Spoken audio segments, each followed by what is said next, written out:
I'm back to the Torah. I have not been teaching from the Torah in a long time. People tell me, too much Torah, too much Bible. It's all good. You cannot get enough of anything. It's awesome. But God has really spoken to me about the Torah portion today from Bamidbar. Because the word in Bamidbar starts today with a heavenly commandment by God. Every time you see in the word, the text, Vayedaber Adonai, and God spoke, it is a heavenly commandment. And the word here starts, this entire book starts with the word Vayedaber Adonai. Vayedaber Adonai, God has commanded. God has spoken, okay? And he gave him a weird commandment, a very strange commandment in this Torah portion. He told him what? I want you to count the totals of the house of Israel. That was his strange request of God. Count up the totals of all of Israel. And the Lord spoke to Moshe, saying in the wilderness, in the tent of meeting, on the first day, take the sum of all the congregation of the children of Israel. What a strange request.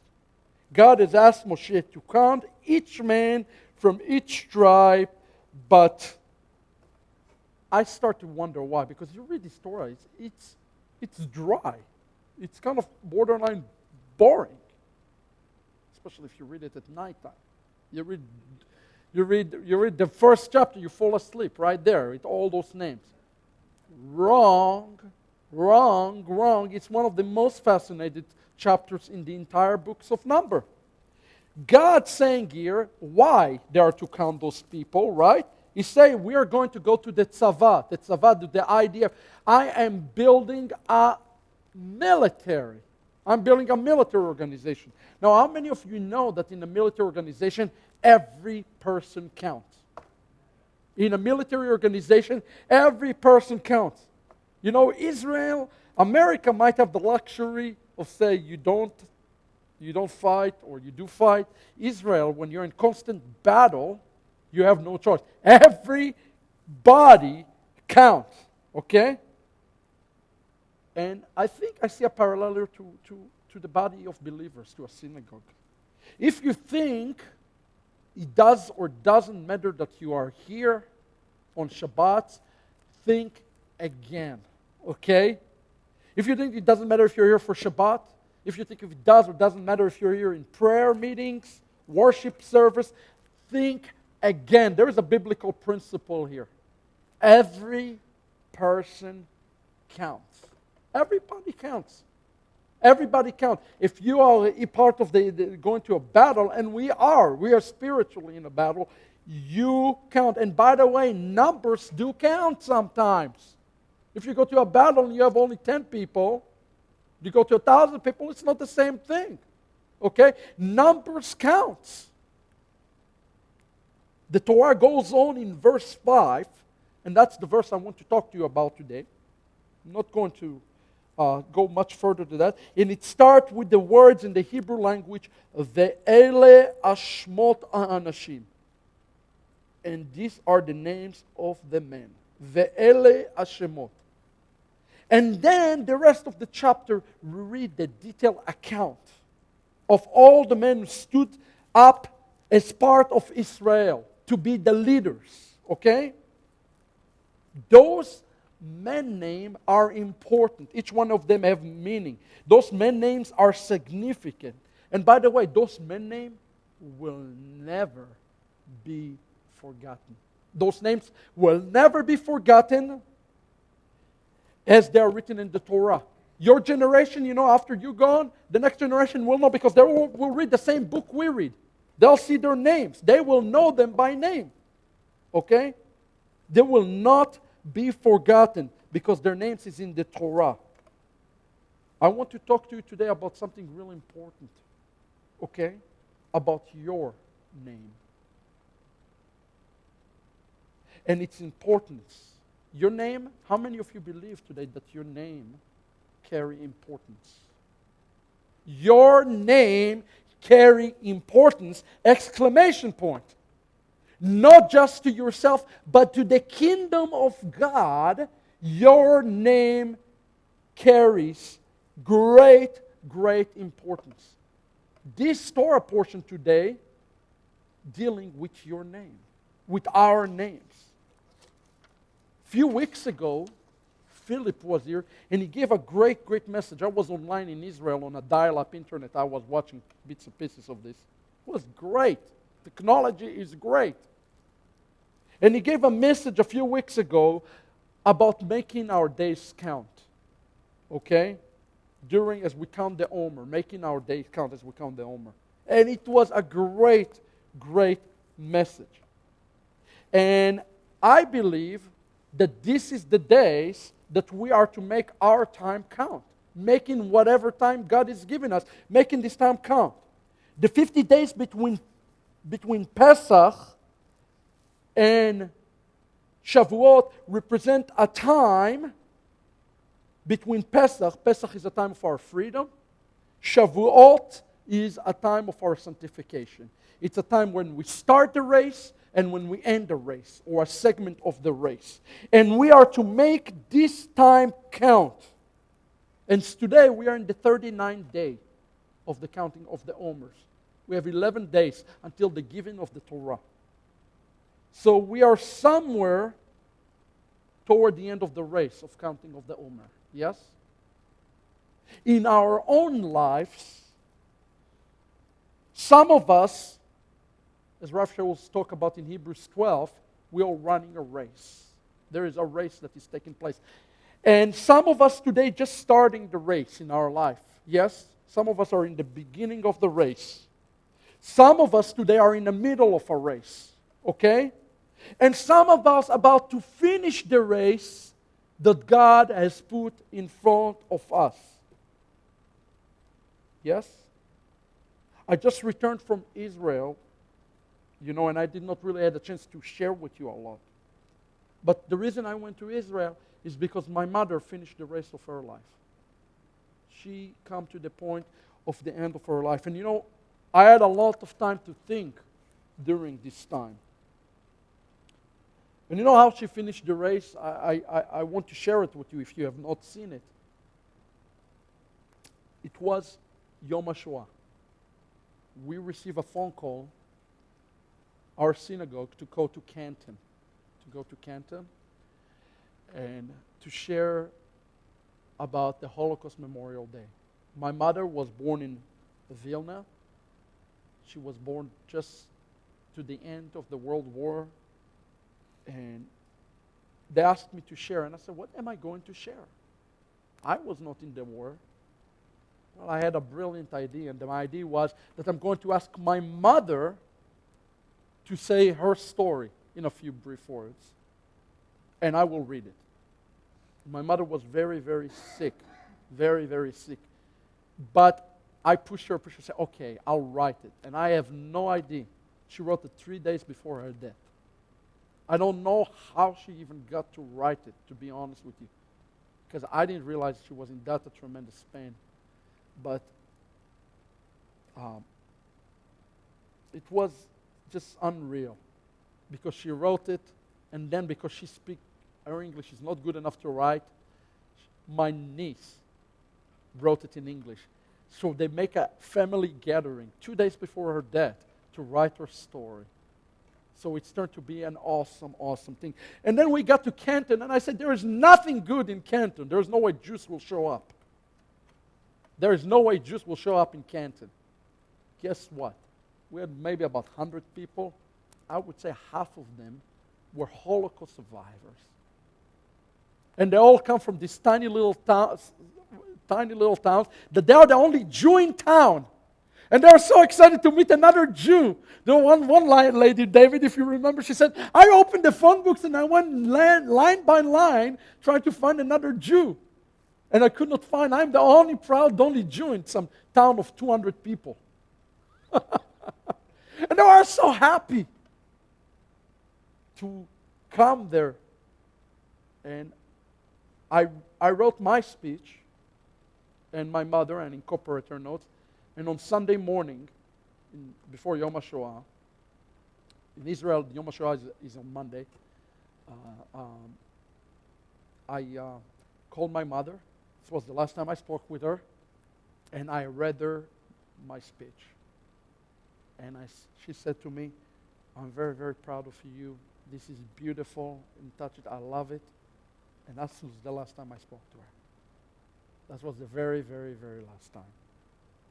So I got there, and here's the state congressman come, and he loves us, and he gave me gift. I have this big coin of the state of Texas. I'm very proud of it. But I wanted in this speech to remember my mother. You'd remember this story. So I figured today, for those of you who have not seen it online, I'll just read you a few of her words, if it's okay with you. So you'll hear what she wrote. It's a very brief. And that's what my mother wrote. She said, my name is Esther Friedman Shapira.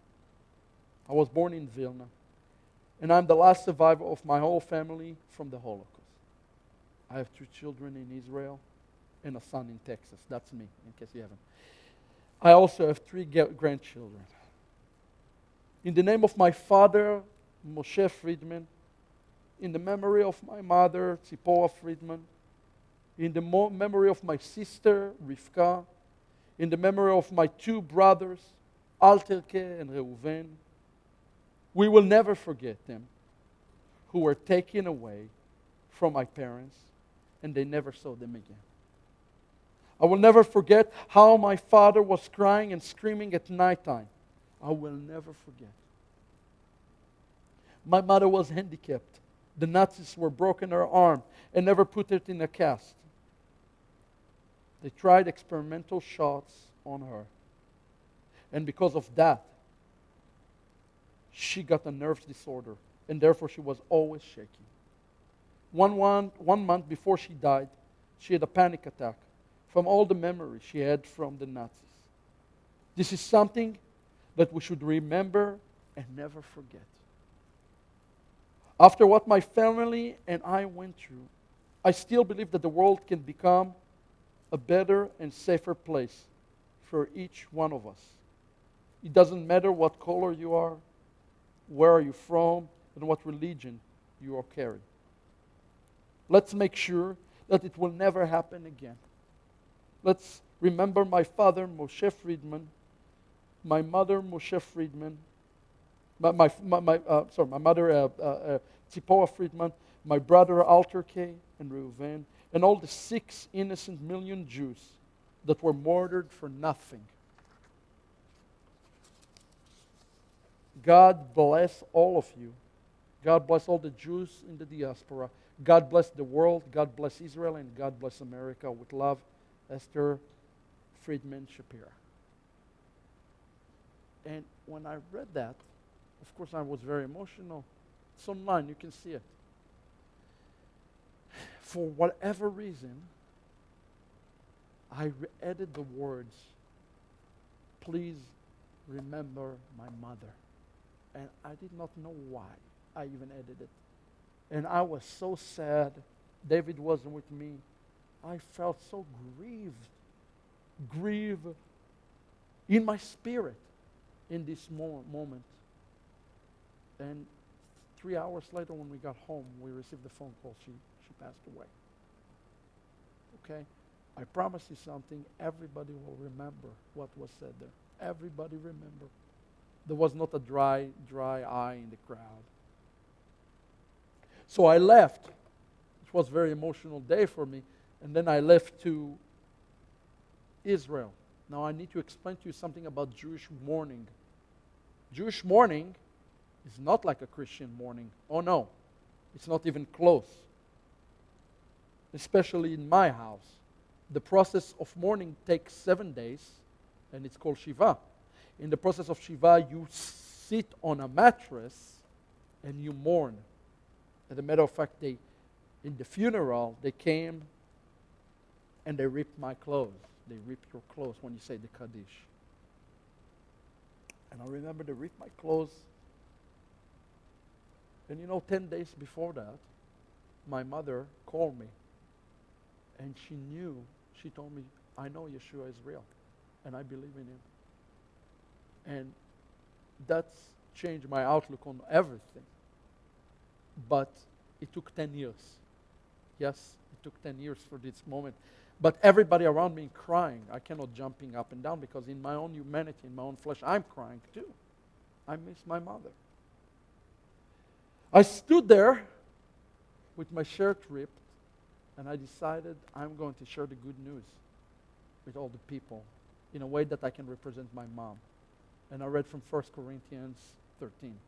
Love is patient, love is kind, and so forth. And everybody was weeping with me. Hundreds, several hundred people. Of course, then they found out where I was reading from. And they almost took me and threw me inside the grave with my mother. So, this morning brought to our house, to my mother's house, not hundreds, maybe there were maybe 700 or 800 people came in a period of 1 week. And we, as Messianic Jews, have a lot to learn from the Jewish community about being a real community. During the Shiva, strangers came to me that knew my mother. Strangers to me, not strangers to her. Stranger came to me. We're not supposed to leave the house. We have had all of our meal taken care of.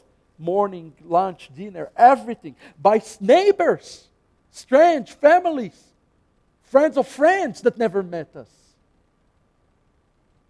You're talking about real community. In many ways, Judaism understands more what it is to be a part of the community that Messianic Judaism or Christianity does.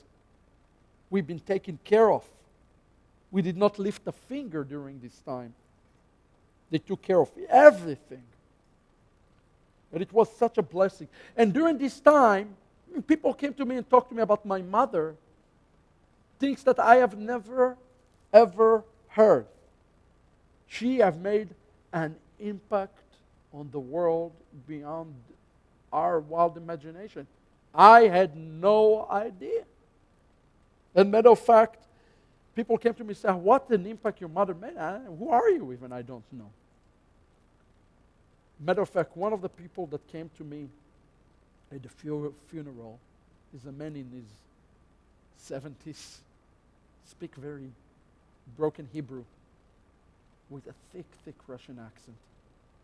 And he says to me, my name is so-and-so. I am the only cousin that left related to your mother. I made Aliyah just a few years ago. She was my beloved cousin. And he was weeping, a 70-years-old man. And he come to the Shiva and just tell us, as a little boy, what an impact my mother, she was, he was in his 60s, I'm sorry, made on his life. They just made Aliyah from Vilna. That was my last family there. He came and he shared it with us. What an impact she made. And that's 50 or 60 years ago. Amazing. The message today is not a very complicated message.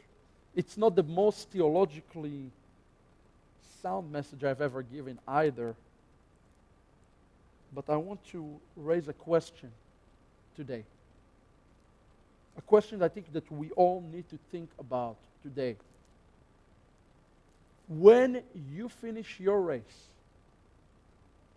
what will people say about you? What are you going to be remembered by? Are they even going to remember you? Are they going to remember you? I start asking this question myself. What are people going to remember me by when I'm gone? I want to tell you something today, friends. God's desire is for you today to make a lasting fruit. Not just a short temporary fruit. A fruit that is a lasting, that you can be remembered by. In the case of my mother, I know that they're going to remember her by her fruit. All the fruit that she had. Yeshua said this carefully. How many of you know that Messiah said that we are to bear fruit? Yes? Listen, no fruit, nobody going to remember you. The same go for our synagogue. If the synagogue does not produce fruit, nobody going to remember the synagogue. It's go even more than just us. But I just look carefully again in the book of Yohanan of what Yeshua said.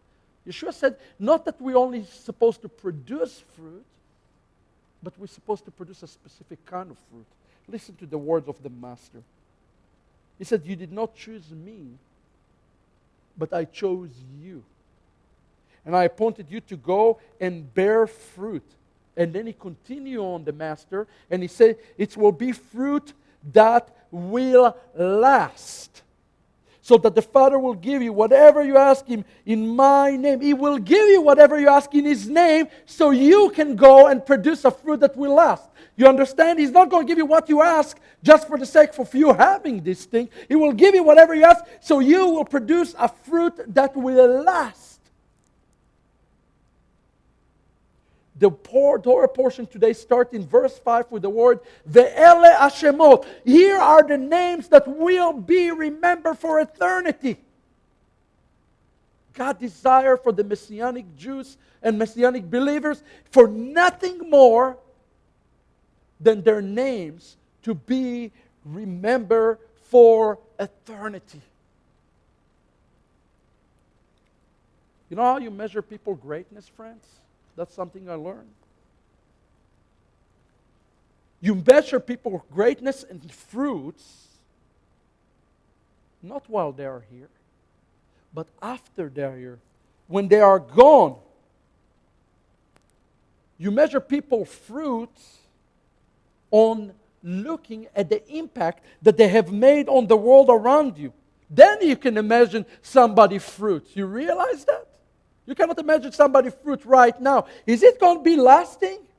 A year from now, are you going to remember? Are they going to remember you a year from now? 10 years from now? In Yeshua, in essence,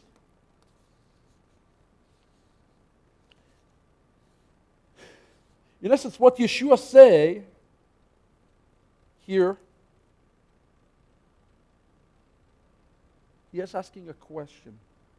Will they remember you? That's what Yeshua, in essence, asking. You measure their greatness only after they go. Yeshua is saying here, fruit that will last. Will they remember your fruit? That's a question Yeshua himself asked. Will they remember you? In case of my mother, it was clear to me that she make an impact with so many people that will be lasted forever. For me. So many been reached, touched, and blessed by her. What about you today? How people will remember you? Will they remember you? We all, friends, listen carefully, we all are going to finish the race according to Rav Shaul. Hey? We all going to finish the race. Yes?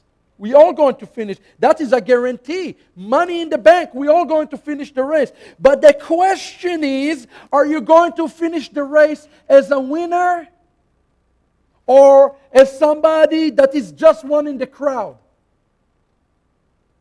How many of you love American Idol? I love this show. I be the first one to admit it. I like the beginning when all the weird ones shows up. I don't like the singers. I like the weird ones. Christy said, you want to grow the synagogue? Just go there sometimes and just sing. It might be a good publicity. No, I'm kidding. I'm kidding. But you know what? Who won the American Idols? Guy named Scotty. Who won it the last season? Can you tell me? Lee. Who was the second place? You see, you have to pause. You have to think. Nobody remember the runner-ups, friends.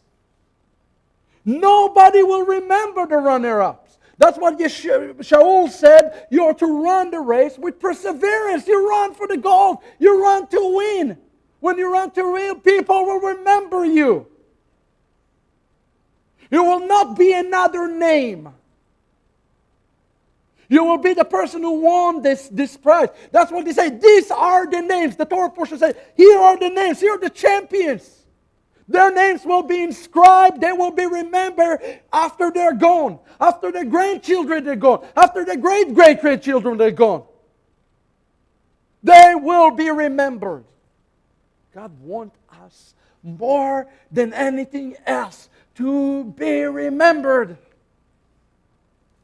During this trip to Israel, and David, you have some of those pictures? Found some great pictures that I've never seen before of another great man. I start to think about great men in my life. My grandfather, blessed be his name and his memory. You know, and something funny happened to us. You can't see those, can you? Huh? You can't see them. You can go afterwards, see them on the computer. It's okay. We're not going to waste your time with the picture. There's a picture of my grandfather in the 1940s, 1950s, leading a march to bring Jews back to the land. Everybody remember this. How do I know everybody remember this? Well, the last day I was in Israel, I decided to do something kind of unique. Go and visit the synagogue where I was bar mitzvah. Why is it unique? Well, you cannot see the pictures here, but there are some pictures. I filmed for you the synagogue. It's a synagogue. It's a synagogue like, it's about the size of this room. The Torah is in the middle, and all the churches are around this. And everybody facing the Torah, which I love. That's the synagogue I was bar mitzvah in. Well, it was a Shabbat when I went there. And guess what happened in this Shabbat? A bar mitzvah. It was like deja vu, like I'm living my life again. I felt sorry for this little poor soul. You know? He used the Torah like that, like a shield to his body, you know. The Torah. And, I grew up, it's very observant. It's the Iraqi Baghdadian synagogue. Women and men do not sit together. I love it. I do, I really do. I love it. We're probably not going to implement it here. People will not digest this very well. But the women sit in a balcony and they throw candies at the bar mitzvah boy. Anyways, I walk in. It's a lot funnier in Hebrew. Iraqi Jews have a very special look to them. They're very, very dark, and they're sometimes big and intimidating. And they're not very welcoming to their synagogue. I felt a lot more better about us being welcoming to our synagogue. I come in there, and I stand, I kind of come in, and this guy tells to me in Hebrew, and they have a kind of an accent, kind of Sephardi, and he says to me, "Mi ata," which is kind of, they're very guttural the way they speak because they all know Arabic. He said, "Mi ata," which means, "Who are you?" Not hello, not how are you, not nothing. Mi ata, And you have this big David star, and like, don't want to mess with those guys, I'm just trying to play some defense, just coming and listen to the prayer and go home. But that's not going to work. So I said, well, shalom. And I said, my name is Yitzchak Shapira. That's my Yitzchak. I don't know you. And then I said, I don't know you. Sit here. And he put this tiny little chair they put me in. You cannot go and sit wherever you want either. It doesn't work like that in those kind of synagogues. So I sit there. Maybe about 1 minute work. And it's very interesting. They have a cantor, yes? However, the cantor apparently is in training. It's a new cantor. There's a man who sits next to the cantor who corrects the cantor. If he make a mistake in one word, in one letter, they stop and he scream at him. Well, prayer, that's Jewish. I love it. I just love it. So you're there standing, Adonai. It's like 10 men jumping on the poor soul. Shabbat!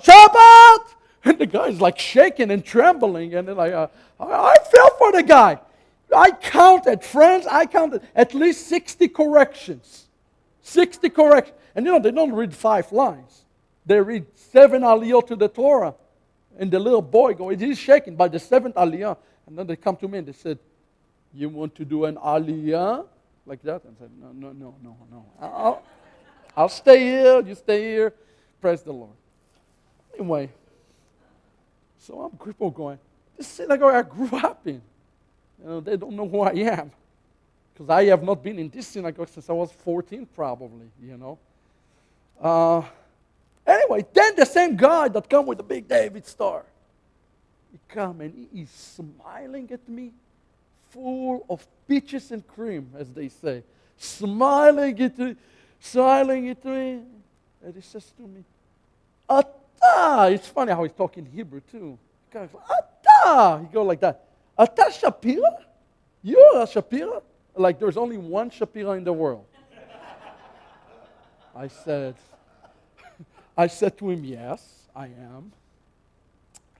He said, well, Ata kashur related. Ata kashur le Yitzchak Shapira. I said, my name is Yitzchak Shapira. No, he said, are you related to Yitzchak Shapira? That's my grandfather named Yitzchak Shapira. And then he said, Yitzchak and his brother Tzvi, and my grandfather brother Tzvi. He's 94 years old. He's the only one still alive. He's blind. I have a picture of him too, but never mind. If you want, I'll show you on my phone. He's blind. He's not going to synagogue anymore. He hasn't been for years. He cannot even move. I said, yes, that's my grandfather. And he comes to me, smiles. He said, come with me. Come. He hugged me all of a sudden. He touched me. He hugged me. He said, Bo, come. Bo, like I become the bar mitzvah groom all of a sudden. I feel like it's my bar mitzvah. And he takes me and he puts me right there in front of the Torah, and there are 2 chairs. And on the 2 chairs, you buy chairs. In synagogue, you buy chairs. That's how they make money, synagogues. You buy chair. And my grandfather, Zichrono Levracha, bought this chair for life. And I was not a man. He said, Bo, kneel down for a second. And he showed me on the chair the name, Yitzchak Shapira. And he's the name. Those are the 2 brothers who come every Shabbat together. And he started telling me the stories from the old days. And he said, you sit in your grandfather's chair and don't move. The rabbi will come in a second, he will pray for you. Don't move. And he's joyful. The rabbi came, and he's, the rabbi. I said, Bo, I want to show you something, and take me to the wall, which I completely forgotten about. And Lord willing, when we have our own building, we'll do something like that. They put an Etz Chaim. And instead of Etz Chaim, they put the names of all the memories. Jewish people are big into keeping their names because God is big into keeping people's names. It's important. And there's a beautiful Etz Chaim, maybe the size of all of these. And on top of the Etz Chaim, it says contributed by Yitzchak Shapira to the synagogue. The entire Etz Chaim, the entire wall, is contributed by my grandfather. I forgot that he bought the entire Etz Chaim. So his name is go with the synagogue for eternity. For eternity. And then, all those people like old, 80, come talk to me about my grandfather. And where am I? I got a little uncomfortable. But they're all hugging me then and kissing me and all loving on me. Because they knew the name of my grandfather. He knew what he did in the land. He brought Jews to the land. His legacy will be remembered forever. People that are 40 and 50 years old, he was 90 when he died. They knew who we are. They knew our last name because they knew who my grandfather was. And the honor we received, the respect we received was amazing. Absolutely amazing. When Moshe finished his race, what are we going to remember Moshe for? Moses. What? What are we going to remember Moshe for? The giver of the Torah. Moshe going to remember for your next generation and the next generation as the giver of the Torah. Are you going to remember Abraham, Isaac, and Jacob? Yes, we're going to remember them forever and ever and ever. We say that. God of Abraham, God of Isaac, God of Jacob. We remember them. The question today, as I conclude, we really need to think about this. What people are going to remember you and I as followers of Messiah as? What are they going to remember our synagogue, our Vatami synagogue? What are they going to remember us for?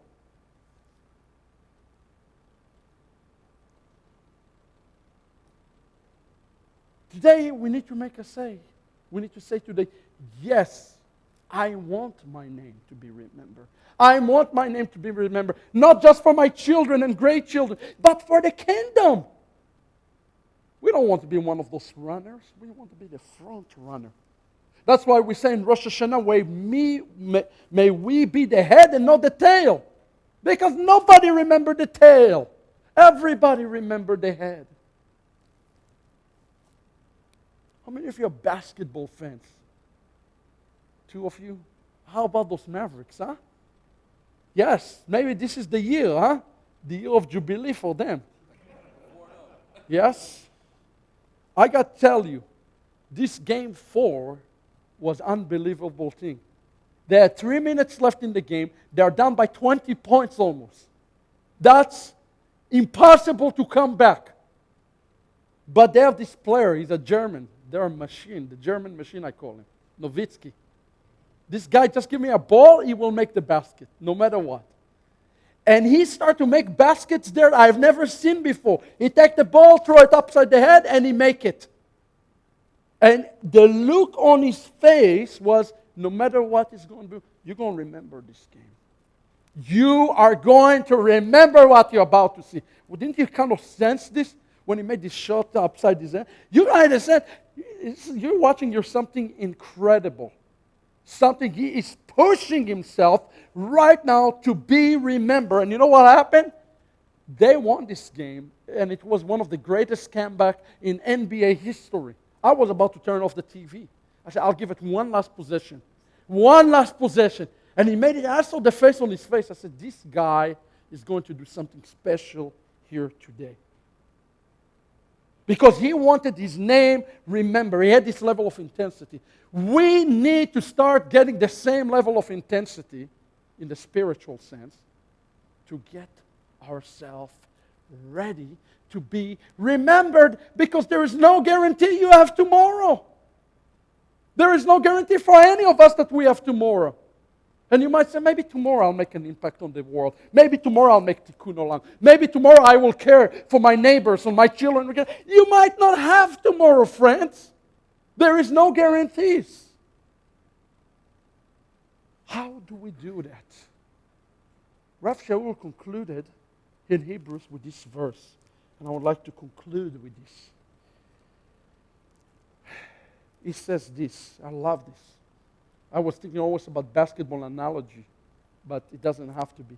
He said, therefore, it's after he's talking about running the race for the prize.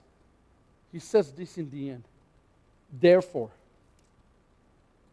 strengthen your feeble arms and your weak knees. That's Rav Shaul. Make level paths for your feet, so that the lame may not be disabled, but rather be healed. There is a level ground that God wants us to walk on. He's saying you need to start to strengthen your feeble arms and weakness. What is he talking about? What can strengthen us? You know, if you do Pilates, you know what Pilates is? What Pilates is focused on is strengthening your, what they call your core. The core. And what is the core? The core is your guts, it's your kishke, what makes you who you are in the inside. You have this internal. What Shaul said here, you must strengthen your kishke. And your gut, and you know what is your gut? Is the one who lives inside you. And who is the one who lives inside you? His name is Yeshua. And if you strengthen this relationship with Yeshua, then you might actually have a chance to win the race. But this winning cannot take place if this relationship with the Messiah does not take. You have a personal trainer. His name is Yeshua. And he is running alongside with you. You're not running alone, friends. You do not have to run alone. And by the way, has anybody ever worked with a personal trainer before? He can push you. And God wants to push you. And the Messiah wants to push you and push you and push you to win the race. The Messiah is not here just to say, hey, you mess up. Oh, poor thing, poor thing. No, he's not here to condemn you either, okay? But he's here to push you. Say, get up again. Your sins are forgiven. Rise up and walk and be victorious. The Torah says today, these are the names of the people who decided to be written, not just in the book of life, but to be written as the champions and leaders. And I believe God wants to raise in the synagogue. Yes, of course in the synagogue. Where else? In the world? In the synagogue. He wants to raise champions.